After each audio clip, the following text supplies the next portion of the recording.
go. Are we on yet? Yeah, we are going. Yeah. There we are. Okay.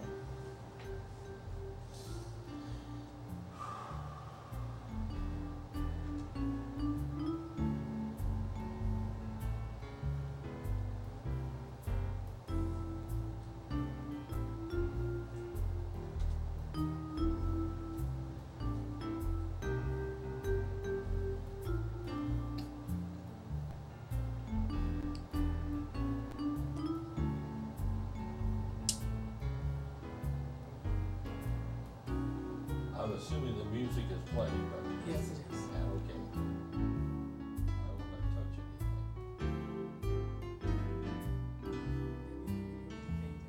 Oh, okay. There we are. There we go. You're out.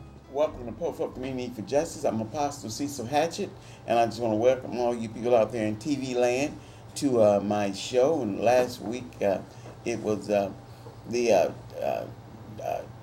9/11, 10 years of deception that I played for you wonderful people out there in TV land. And I was just wanting to bring that to your attention about all the lost lives of human beings. And nobody to this day, even after 10 years have passed, tried to bring that around or bring anybody to justice.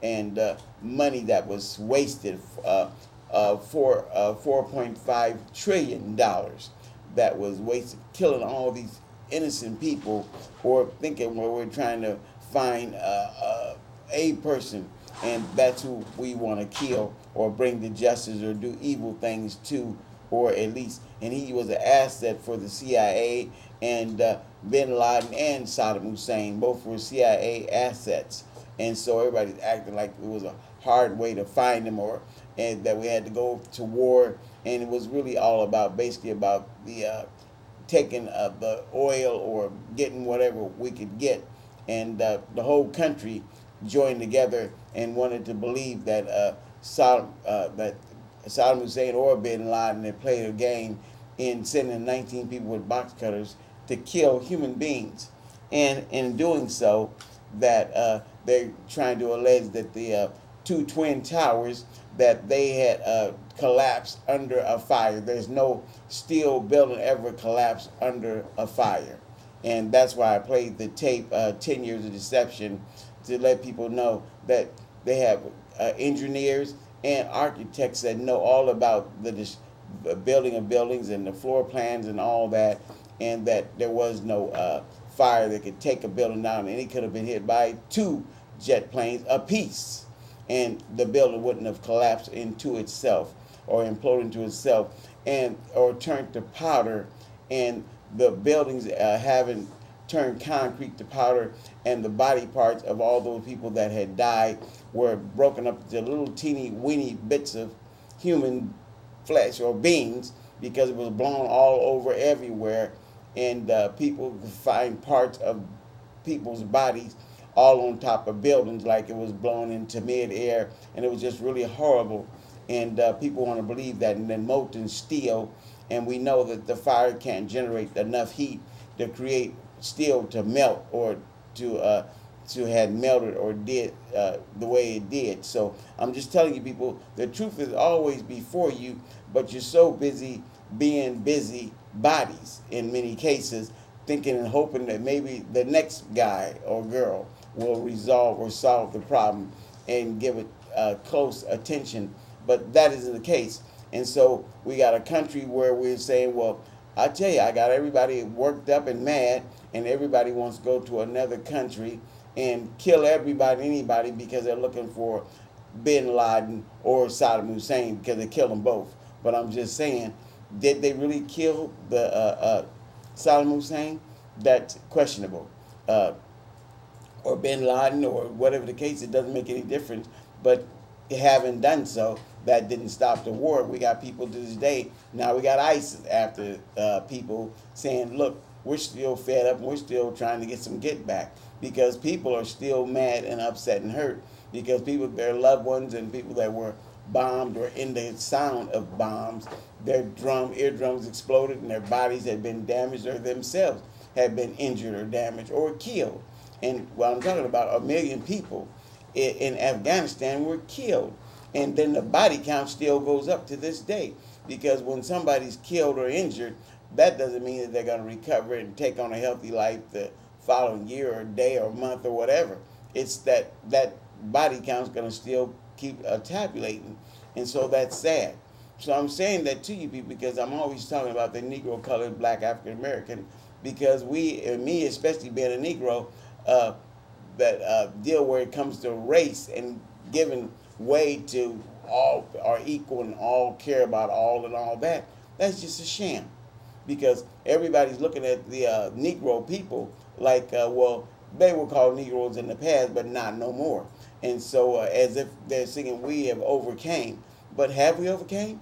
It's just a fact of saying, look, they owe our ancestors. America owed my ancestors, and they still running the same game, another name. Everybody looking straight face. The ones with the money don't care, and they plan to win. And I'm not just blaming all the people with the money, because you got a lot of people with money that mean well, but I'm talking about the people that just got their minds locked on money. And that's why I show a lot of different movies talking about the horrible people. The Bush family, or their granddad was working for the Nazis and doing all kind of wild stuff and running banks and doing just horrible, hideous stuff.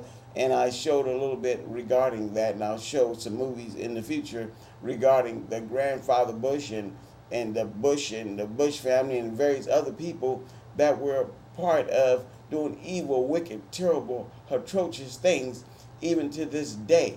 People are still alive, still passing the torch of death and destruction on as if it's okay to be evil and wicked, and life just goes on, because a lot of people, they just can't wait to go get a sandwich and a beer or wine or some drugs or whatever that's the people, the rich people, will put in their path, and them start pondering on it, and pretty soon start becoming a drug addict or alcoholic or whatever.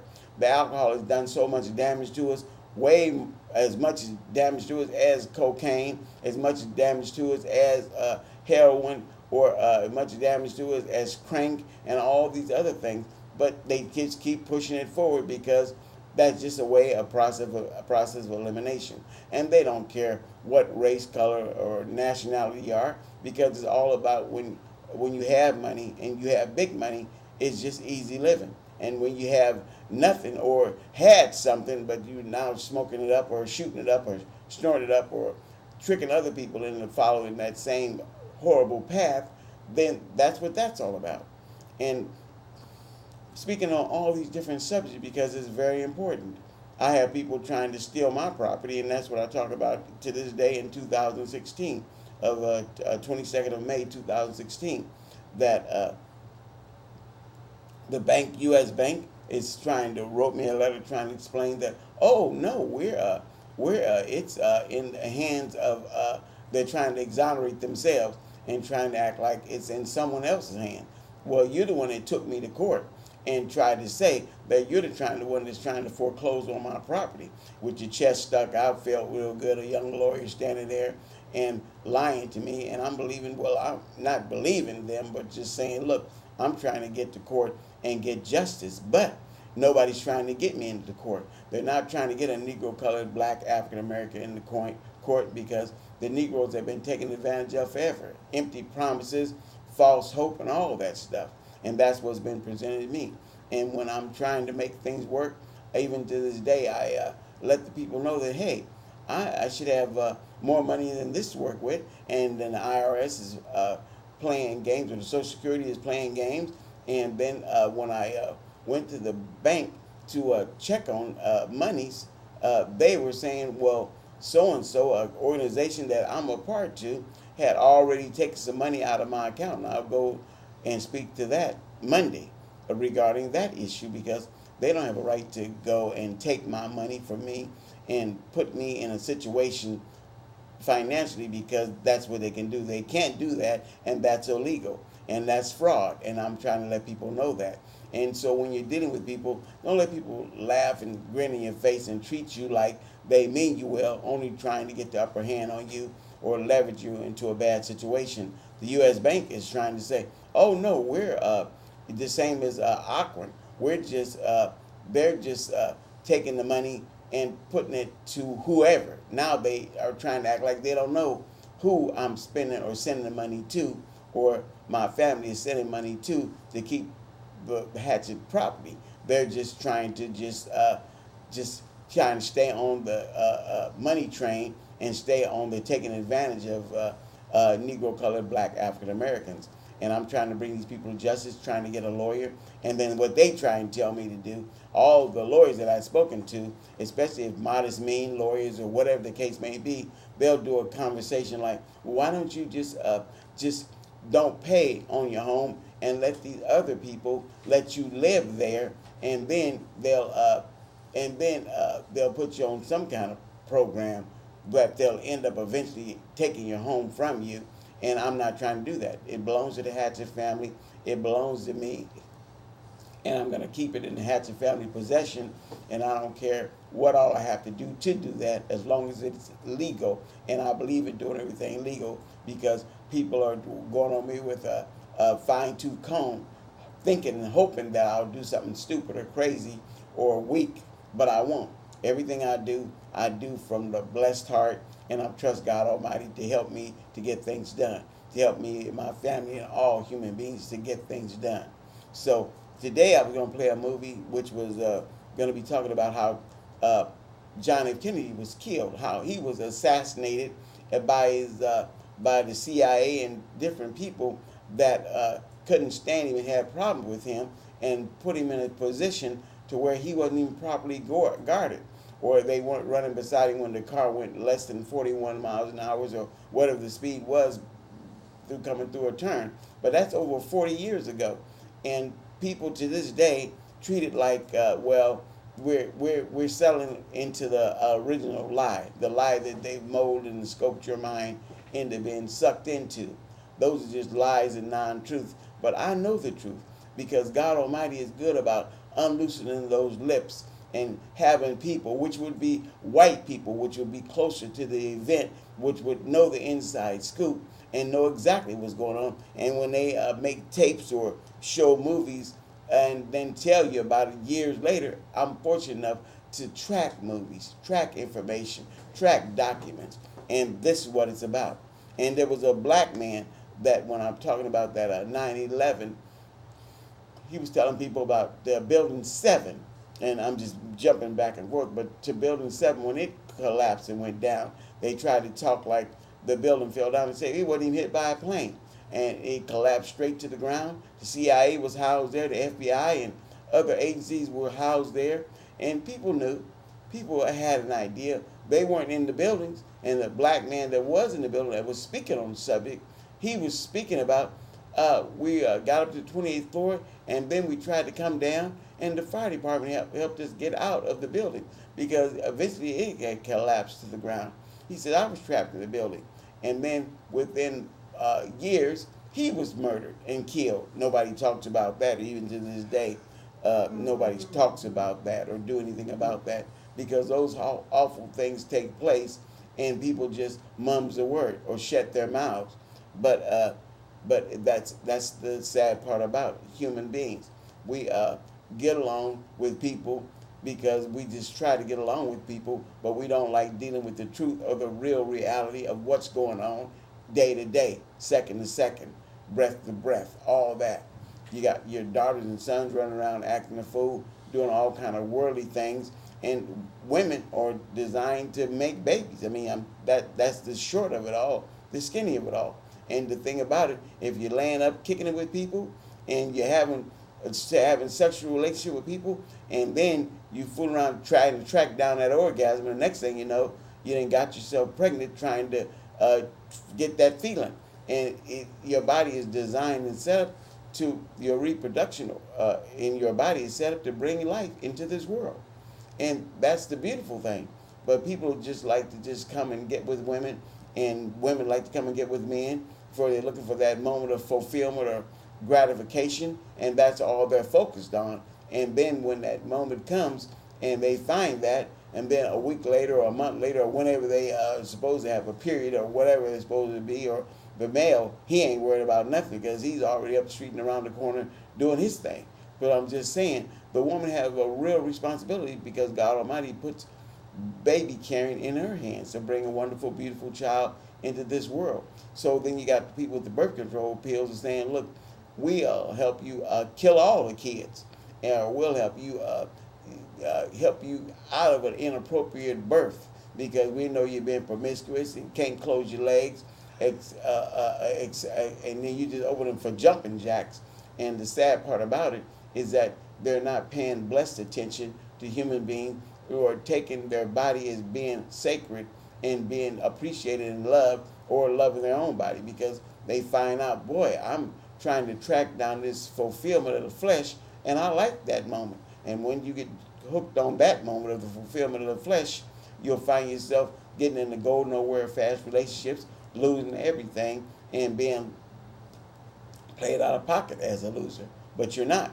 You're a young lady turning into a woman. And then, but your body, as your menstrual cycle starts to kick in, you can get pregnant or have a child. And the thing about it, everybody's saying don't worry about it because we'll hook up and stay together forever and ever because I love you and I want to be with you. But when that reality kicks in about I'm a mother, you're a child, they're automatically trying to say, it ain't my child. It got to be Joe Blow from Kokomo's child or whoever's child it is. It ain't mine. It wasn't me. I wasn't there and didn't do it. All this kind of conversation. But bring the life into the world or get it up for adoption or whatever you're going to do to go on maybe perhaps with your life. But don't let people trick you into killing and murdering the possible life of a child that have come through you and that was born through you, because it was a gift from God Almighty. And God Almighty will help you with your gift, just like me to this day in 2016, May 22nd, 2016. I'm always trying to make sure that bless me with a way to protect my property and my land. And then when I was younger, bless me with a way to take care of my children. And but I love being married, and I've been married many times, like I say to you people out there in TV land, 5 times. And most people say, well, I just been married once or twice. You can get married and lay up the rest of your life if you want to. But if you're trying to be with Mrs. Right, then you'll push yourself to show that I mean well or trying to do well. But I believe in helping people. And most people, when they get with me, they think, well, I'll just put all the important things behind me. And I care about human life and all people's lives. I love being on television like I am right now. And I invite people to come on my show and speak from their heart, to talk about what's on their mind. I don't care who gets stumped out or played out of pocket, as long as the evil doer gets what's coming to them. And that's my prayer all the time. So I'm just saying that words are very important. And if you speak your words from your heart, God Almighty will help you and guide you. So when evil people come into your life and thought they didn't scared you to death, forgot you, worked into a corner, or wait till everybody leave and I'll stump you out and do all this evil stuff to you, they got policemen and brothers and sisters and other people that will come to your aid and will help you. And sometimes people that you don't even know will come to your aid and help you and take that evil, dastardly villain, woman or man, and get them out of your way and get them off your back and see to it that they get put where they need to be put, so that you can go on with your decent, caring, loving life. And so I say that about women or men because I don't care who all gets what they get if they're being awful and evil and wicked, because they got some very atrocious women that'll do evil things just like very atrocious men that'll do evil things. So don't be just thinking because she's got a short dress cutting across her JN that she don't do evil things, because she can be as wicked as men that are just playing a regular pair of pants all the way down to their ankles or cutoffs or whatever the case may be. If Satan allows that spirit to exist in them, they'll start operating according to that worthless spirit and doing evil things to people according to that worthless spirit. But through God Almighty, you must pray and ask God to bring the right person to me, man or woman. But let me be someone worthy of whoever that comes into my life, but not let me be punishing them because the last person I was with, man or woman, clowned me. So this is my chance to get my clown on and to do evil, wicked things. But God Almighty is constantly testing you and preparing you and molding and sculpting you to do what's right. So that's what I'm talking about. And I know I cover a lot of subject matters, but it's all relevant and it's all material and it's all very important. and I'm still trying to bring U.S. Bank to justice. I want to bring them to court and sue them for $16 billion. And so they're kind of trying to shortcut or sidestep that what they're up against, because I still have possession of my property that I want to sue U.S. Bank, because they're letting some Aquin or Millennium Group, the ones that were running cons or doing evil, wicked things, and then put me in a terrible position to try and con me out of my property and trick me out of my property, and then move on down the road, because that's the con that they run. And then people will tell me where their Millennium is no longer in existence, as if I should excuse that. Well, if they're no longer in existence, then their con is no longer in existence, because that's what they ran on me, was a con. And they didn't do the proper investigation or check or help me to establish myself legally. And so if they did everything illegally, then that loan was illegal, and then I should be having some lawyer or judge or whoever come and word it in my favor. And that's what I'm trying to do. But these are lies that they have done, is trying to make me say, oh, we need all the money. I'm saying, what money? I was in prison. I wasn't even around. So what money are you talking about? I didn't spend it all. Or what did you people do? You must have come got it or caused my family to continue to keep paying your fraudulent money, or playing your fraudulent game, and that needs to be addressed. And everybody's trying to act like, well, we don't deal in civil suits, but if you're trying to deal in felonies, this is worse than a felony, because it's a crime against the Negro race, a crime against the Negro, colored, black, African American race, and I think that they should stand up and be counted. And that's why I played these movies, because I want people to know the same game under another name is being played to this day, and people need to be aware of that and not be played or be fuddled or be fooled or be tricked or conned. When Pastor Mary and Brother Ron back here to my right, and we helped her do her show, she had been on her show for over 35 years, and she had came on her show and my show, and I think she talked about how in Mississippi she had property and her dad's still alive, so he's 114, I believe, whatever the number may be. He would like them to get their property back or have it awarded to them. But people will hear you talk from your heart. But when Negro, colored, black, African Americans talk from their heart, it's just like people just kind of smooth right over the words, or hear what you're saying but not react to what you're saying. The truth stay the truth, and I'm telling you the truth to this day. And she's telling you the truth to this day. She came back with serious documentation, paperwork that went all the way back in the days of when they originally took possession of the property, and how they've always been in possession of the papers to the property, and that the people came and took the property or did whatever they did. So it's horrible, because she's saying, well, we just want to get compensated or be done justly behind your evil actions. And that's what happens when you're human beings, or as we are Negro, colored, black, African Americans. It's people are like hearing, but they're not hearing, responding, but they're not responding. The NAACP, they've never done nothing for me. And I've called the Urban League, they've never did nothing for me. Or they'll tell me about, even now as being a senior citizen, I can go get a senior citizen lawyer, but I called him Friday, and I never got a return call. And I'll try and call Monday, but nobody returned the calls.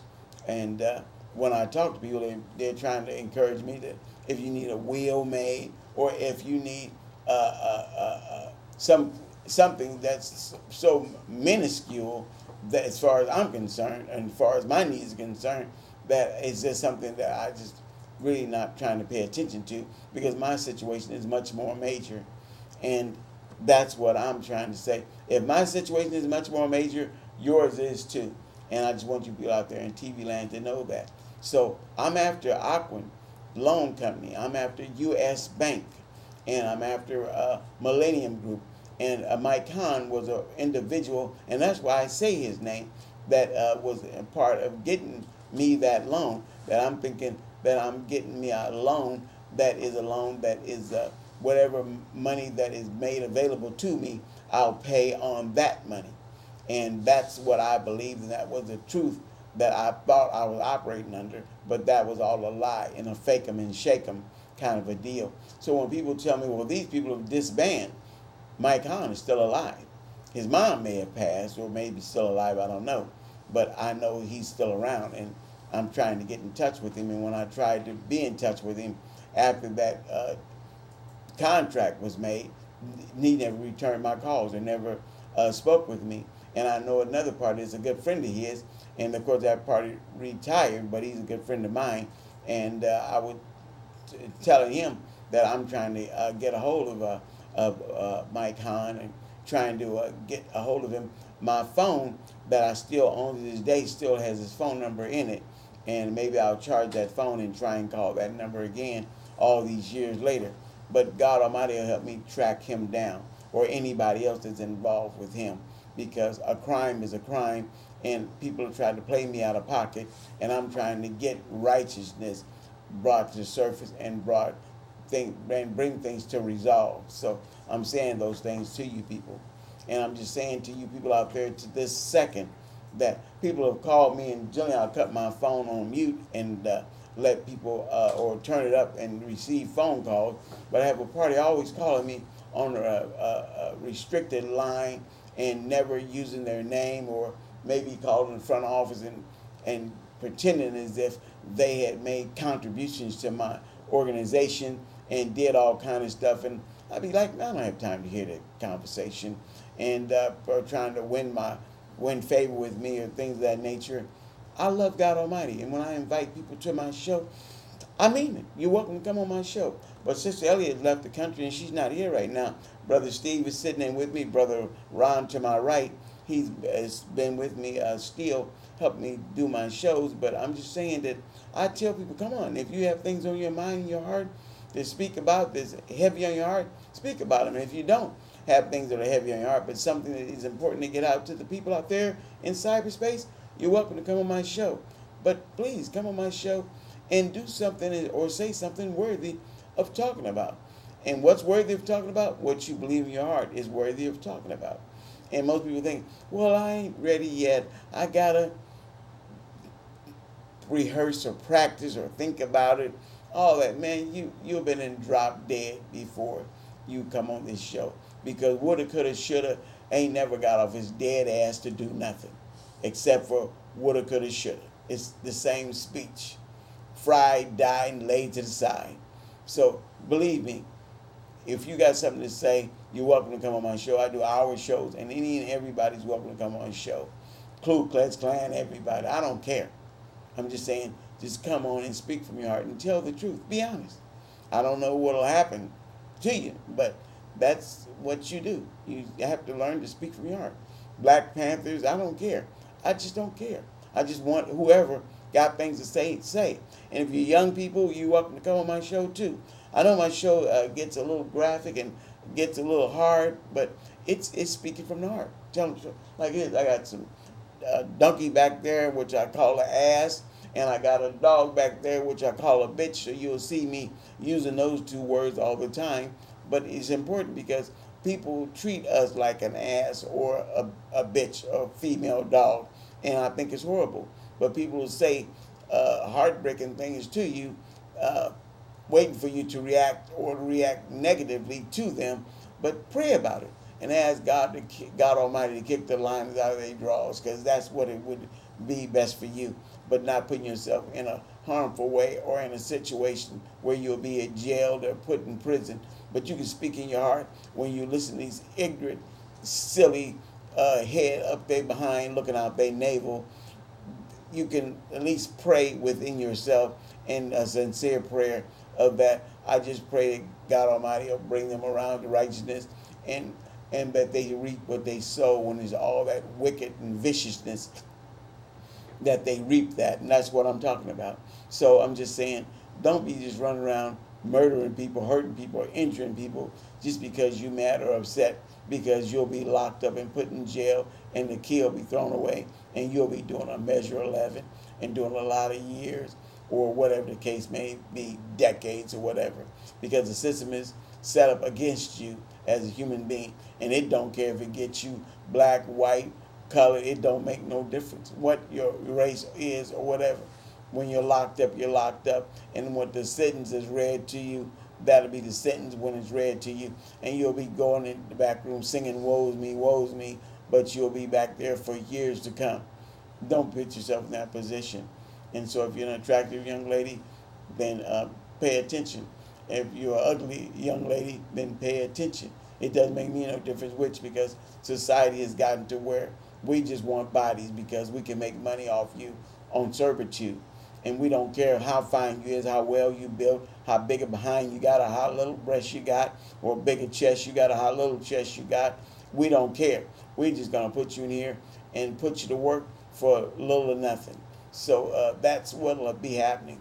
And the system is set up in such a way that when it comes to Measure 11, the judge will say, my hands are tied. You're here under that law, and that's the law, and all I can do is wave you goodbye after the jury has spoken. And that's sad, because that Measure 11 needs to be overturned, but nobody's trying to overturn that either. 9/11 needs to be overturned, but nobody's trying to overturn that at all.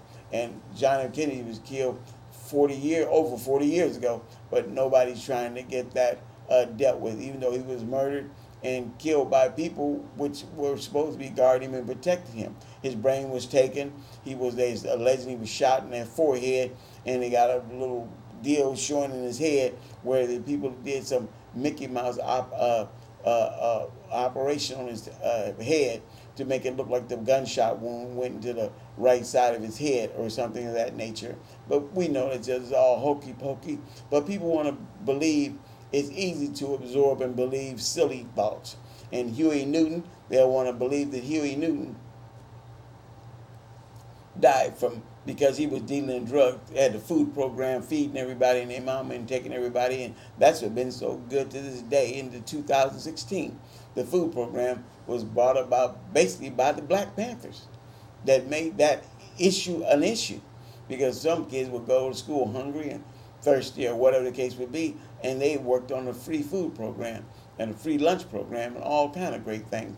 So don't be counting my Negro, colored, Black, African American people out as if they ain't done nothing, and the only person you can remember is Martin Luther King or relate to Malcolm X, and then that would be the gauntlet of Negro, colored, Black, African Americans, when you got great heroes that have done wonderful things that have made life better for everybody, and even to this day, because people resisted about thinking about, we just ain't gonna just be no everybody's slave or be working for you for nothing or doing things for you for nothing.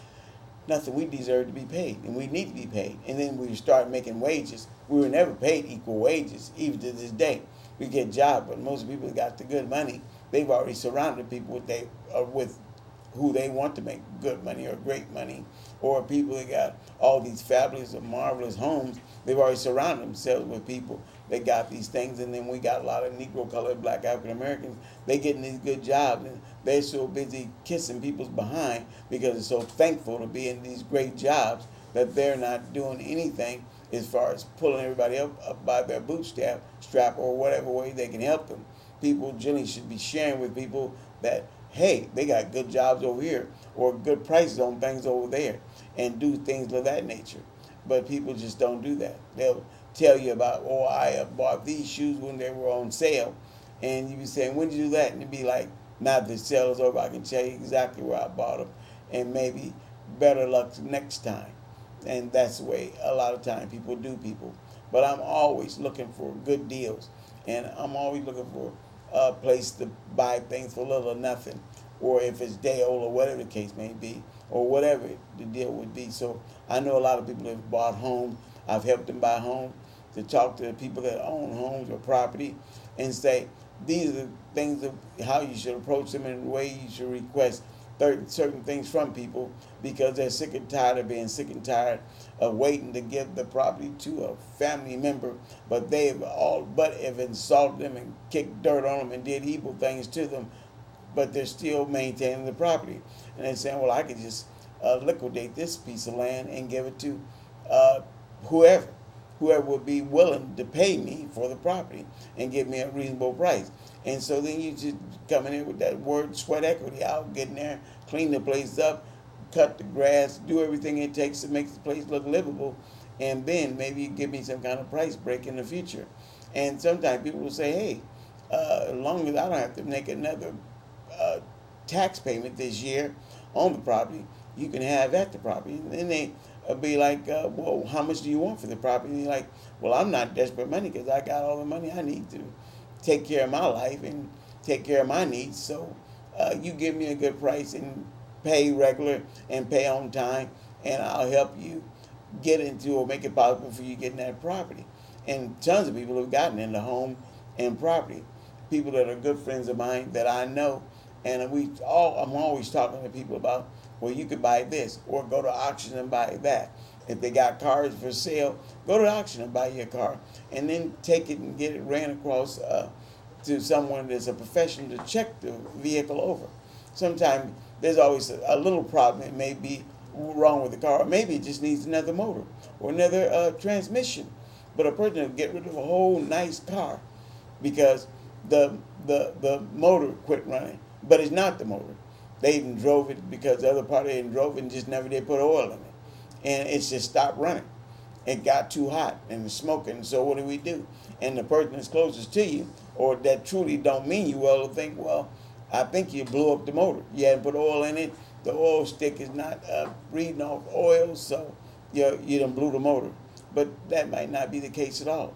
There's ways of just taking to someone and ask them, a professional serviceman or lady, that what do you think the problem is, or could you help me resolve the problem? You may have to spend some money to do it, but you have a nice fancy car, and it'll probably need a nice little spit and shine that you can do. But it's better than going to a lot and paying all that money through the nose to take possession of a car that you yourself could have possessed, and it just needs little or no work to it. But the person don't want to spend that initial money because they like that glamour. They like walking past car lots and someone went through it in detail and did all the work you yourself could have did, or your children could have did, or everybody could have did in the family. But no, I'm going to go out there and tell everybody I got a nice new shiny car and be paying for the nose through it when you wouldn't probably have to, because you could pay it off maybe in 2 months or a month or that day or a year or two. But you're just all that commercial stuff, just got to pay and spend. You got to learn to save and prepare for the future. Prepare for the future. Prepare to own a home, to own a car, and to own furniture, and to own. Not be thinking, well, I'm renting now, and so I'm going to be moving, and so I don't need to buy nothing really good. But who knows? Maybe you'll be renting longer than staying there a year. 1 year might turn into 6 years, or 5 years, or 10 years. So don't just put yourself down or count yourself out. God Almighty is good, and God Almighty will bless you, because the Spirit is in all of us as human beings to help each other and one another to do what's right in our hearts. And that's what's going on. Pay attention. Don't be trying to go out of your way to clown people, nor to get clowned, but play to win. And if somebody's thinking and talking slick talk to you and think they're conning you, don't bring them up to speed on the con. See where they're going with it. And if they're trying to, down the road, think you stuck on stupid, and the next thing they want to try and get you to walk around with your drawers around your ankle, then you get to know the person for who he or she is and what they are about and where they're truly coming from. But if they're trying to help you help yourself and move you in a positive direction, then time will let you know that too. My job is to pay attention to everybody, but don't think I'm stuck on stupid. I have a great big home, and I invite people in to talk to me on the porch. I used to invite them in my home, but now they'll either talk to me on the streets or talk to me on the sidewalk or talk to me on the curb, or when they're welcome into my home, they can come and sit in my living room or whatever the case may be. But I won't have them traveling all through my house like they're lost or need to find themselves, because I don't shack up, and I don't believe in shacking up. And I'm not desperate for no draws. Money, food, and sex don't run me, and I let people know that right away. So They can't just think if they shake a tail feather that they'll have captivated me or got my attention. It's you just nice to look at. But at my age now, now that I'm a senior citizen, I'm just looking like wow, you know, everything looks good. But a lot of people got miles and miles and miles on them, and who wants to be in that scenario or situation? I'm just saying, just be happy and love people and treat people great and treat yourself great and be honest and play to win. So I'm going to play a little portion of this tape here if it'll play. I don't know if it'll play right now or what. If it does come on. Ron, how much time do we have? We've got about 17 minutes. About 17 minutes. I'm trying to get this tape to play for you people out there in TV land, but I don't see it coming on. It's on. This is on YouTube, and this is John F. Kennedy's Jr. That is dead now. Well, it doesn't look like it's coming up. So anyway, I was gonna play that for you, and I'll still keep tapping on it. I'm trying to get it to come up. Oh, here we go. Oh, here we go. There we are. Let's see if it'll come up now. And has it came up yet? No? No. Okay. Well, in a moment, if it comes up, we'll play a little bit I of don't it think for we can you. overemphasize this point. Is it upside down? John Kennedy No, it's devoted right his side. life Okay. to trying to bring the people That's about the John whole F. Kennedy Jr. dangerous that was truth. killed. He paid for his Another devotion to the con. people and to the truth with his life. The day John died, Israeli Prime Minister Ehud Barak was in the United States. Not to suggest anything as crass as that Barak was involved in John's death. I was in the country too, but I didn't do it. But there can be no question that Barak's visit was preceded by the arrival of an army of security personnel, including, of course, the Mossad. They were here. They arrived in advance of John's death in order to make preparations for the Prime Minister's visit, of course. But after John's death, a Mossad agent planted this lie in the New York Post. And as we have just seen, they had reason to want John Kennedy Jr. dead. Not only did John refuse to endorse the Warren Commission and say, yes, yes, of course, his father had been murdered by a lone nut, how awful. Not only did John refuse to attack Oliver Stone in his movie JFK, but George Magazine published a second very dangerous article, this one written by Oliver Stone himself. The article Stone wrote was about how the rich and powerful have always assassinated their political opponents throughout history, including John's father. John took this guy who said that the rich and powerful forces had killed his father, and he paid him, and he published him, and he actually encouraged people to listen to him, as if he had something legitimate to say. Was John incredibly brave or just stupid? I vote for brave. And perhaps most dangerous of all, John was a threat to his father's killers because when he decided to run for political office, he was going to win. Did People magazine pick George W. as the sexiest man in the world? No, they didn't. They picked John. When he spoke in public, he had a natural ease and presence. He was what they call charismatic.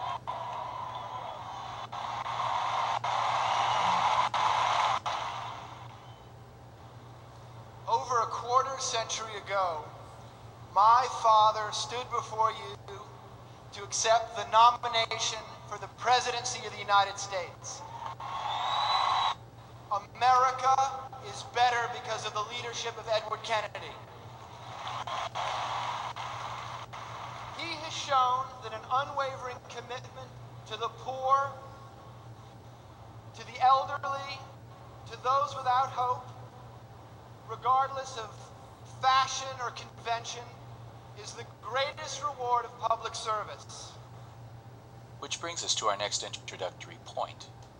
If there was foul play in the death of John Kennedy Jr., and we will show absolutely conclusively in a few minutes that there was, George W. Bush and his father have to be seen as the prime suspects. It's an obvious point, really. As we saw in JFK 2, The Bush Connection, George Herbert Walker Bush helped to supervise the assassination of President Kennedy, and from that moment on, his political future was made. He was a made man. He lost the race for Senate. They gave him a seat in Congress. He lost again for the Senate. They gave him a job in the White House. He lost the primaries to Reagan.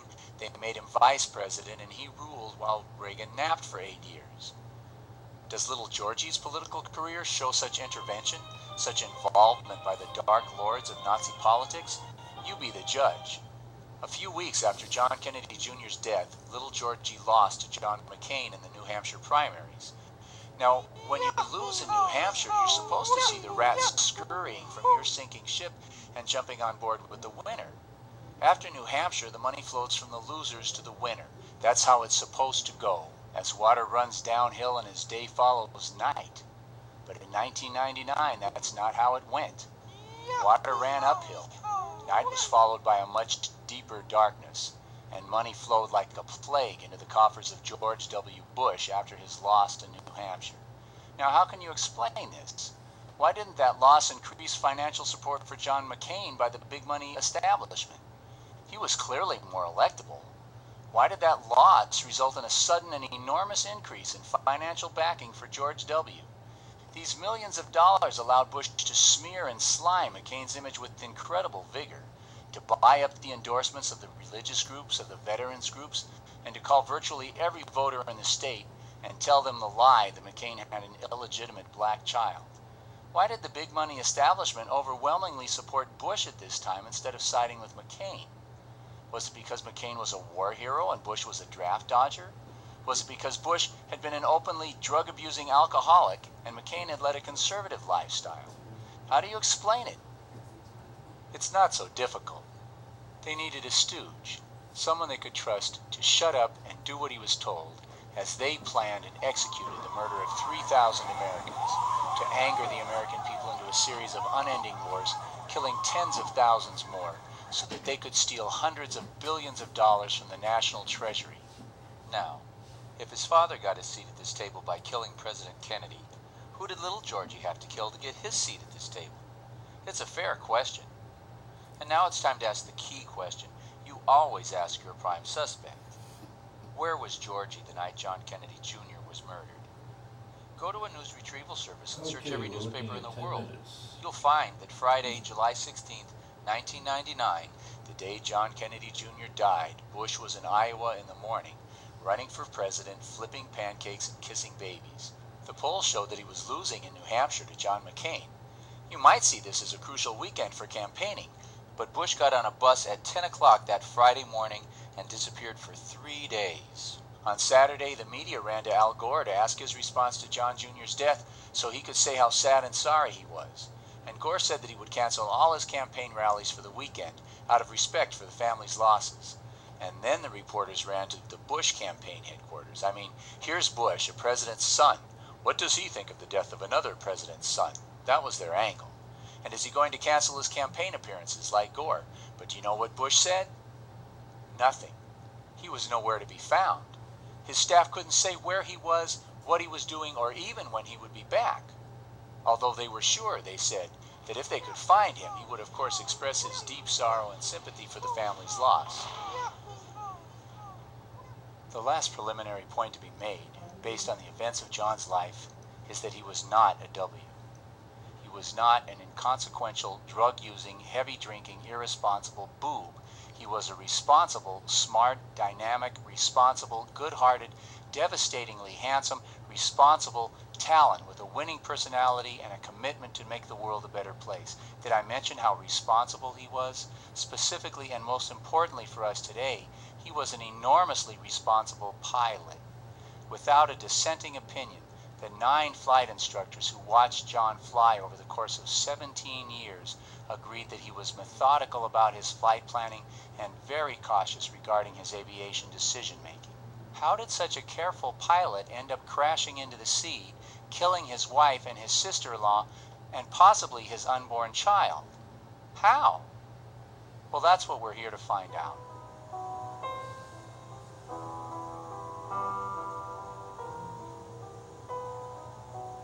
The National Transportation Safety Board, the NTSB, investigates all airplane crashes. They found no evidence in this case of any mechanical problems.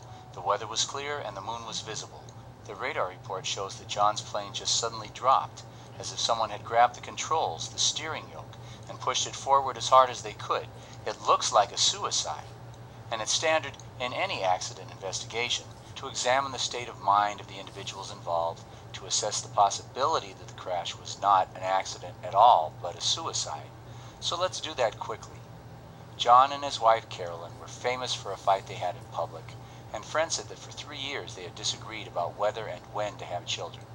But in May, 2 months before the crash, John was very upbeat about his marriage and told Toronto businessman Keith Stein that he was looking forward to fatherhood. Stein said, quote, he talked about having kids as if it were imminent in their future.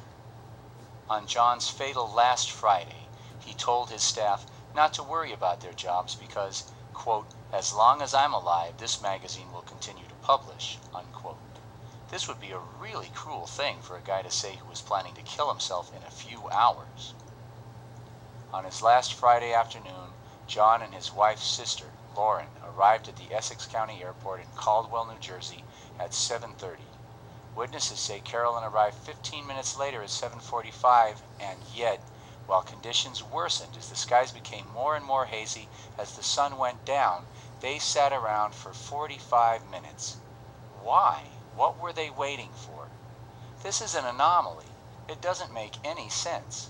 In any case, at 8:30, 45 minutes after arriving, John, his sister-in-law, Lauren, and his wife took off from Caldwell, New Jersey, and headed northeast towards Martha's Vineyard, ascending to a cruising altitude of 5,500 feet.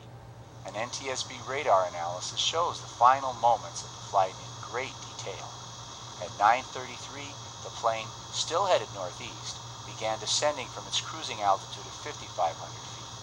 At 9:38, the plane, while still descending, began a slight turn to the right so that it was headed due east, lining itself up with the southern coast of Martha's Vineyard. This was John's favorite approach to the Martha's Vineyard Airport since it allowed him to fly over his mother's home on the southern shore where he spent many childhood summers. At 9:38 and 20 seconds, the plane completed the turn and stopped its descent. The plane was now at 2,200 feet, but it's against FAA regulations for a plane to fly below 2,500 feet without first contacting the tower. So in a manner which is absolutely typical of John's carefulness in following procedures, he brought the plane back up to 2,500 feet. At 9:38 and 50 seconds, with wings level, the plane was on final approach with 14 miles to go to the airport. At 200 miles per hour, the plane would land in about 5 minutes. At 9:39, John contacted the tower. We don't know how long this conversation lasted, but at 9:40 and 15 seconds, 1 minute and 15 seconds later, the plane suddenly dove out of the sky, falling 2,500 feet in 45 seconds, crashing into the water at 200 miles per hour.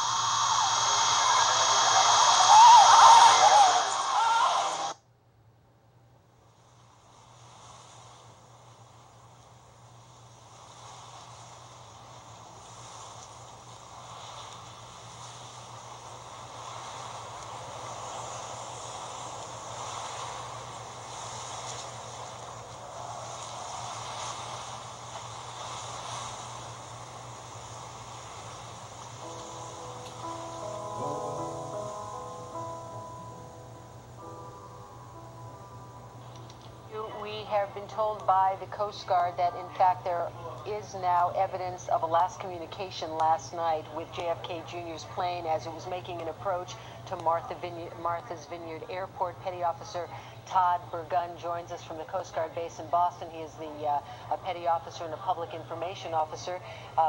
Thank you for being with us, sir. What can you tell us about this last communication with JFK Jr.'s plane? All I really know at this time is that it was at 9:39 p.m., and it was with the FAA, and it was on its final approach to Martha's Vineyard. So at 9:39, to the best of your information, JFK Jr.